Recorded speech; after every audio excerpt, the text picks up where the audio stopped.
Napoleon Bonaparte was born on August 15, 1769, in Ajaccio, a modest coastal town on the rugged island of Corsica. The island had been annexed by France from the Genoese Republic barely a year before, and tensions still simmered between the Corsican natives and their new French rulers. To the French on the mainland, Corsicans were little more than uncouth provincials, hot-tempered, clannish, and half-civilized. Yet from this rocky, defiant soil emerged a boy whose destiny would one day shake the foundations of Europe. His father, Napoleon Bonaparte, was an ambitious lawyer and minor nobleman of Italian heritage. Though a Corsican patriot in his youth, Carlo adapted swiftly to the changing tides, aligning himself with the French administration in order to secure opportunities for his children. His mother, Letizia Ramolino, was a woman of stern character, forged by hardship and revolution. From her, young Napoleon inherited a steely will,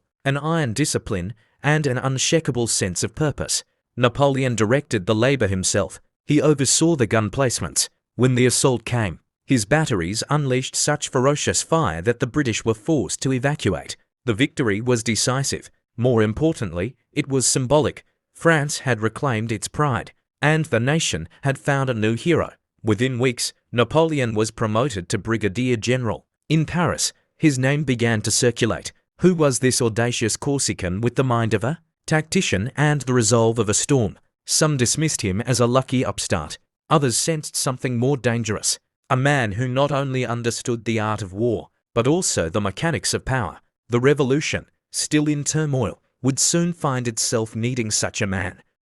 The victory at Toulon had not only elevated Napoleon's military career, it had launched him onto the national stage. For the first time, his name began appearing in revolutionary newspapers. He was praised as a savior of the Republic, a genius of artillery, a symbol of the new France, not noble by birth, but noble by merit. But the revolution was a devourer of men. Even as France fought its enemies abroad, Britain, Austria, Prussia was tearing itself apart from within. The reign of terror, led by Robespierre and the Jacobins, descended upon Paris like a storm of blood. Thousands were guillotined. Nobles, priests, moderates, radicals, even revolutionaries who had fallen out of favor. Suspicion was a weapon, ideology a blade. Napoleon tread carefully. Though sympathetic to Jacobin ideals, he was not a fanatic. He admired Robespierre's brother Augustin, and their brief alliance gave him protection, but it was a dangerous game. When Robespierre fell in July 1794 and the Thermidorian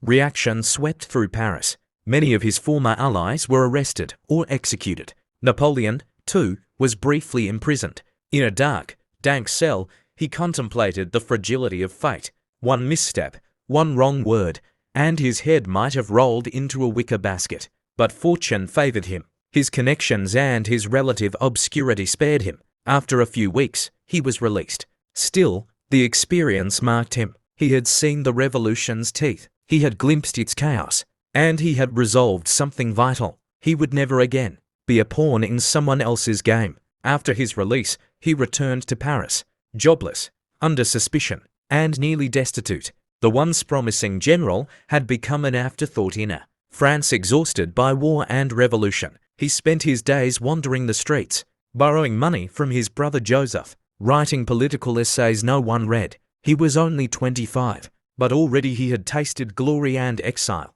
power and obscurity. And then, once again, fate intervened. The 13th Vendémiaire, October 1795, royalist forces, emboldened by the collapse of Jacobin rule, rose in rebellion in Paris. Thousands of armed insurgents marched on the convention, the governing body of the new republic. The capital teetered on the edge of civil war. The government needed someone ruthless, fast-thinking, and loyal. Paul Barras, a powerful member of the Directory, remembered the young Corsican from Toulon. He summoned Napoleon and gave him command of the city's defense.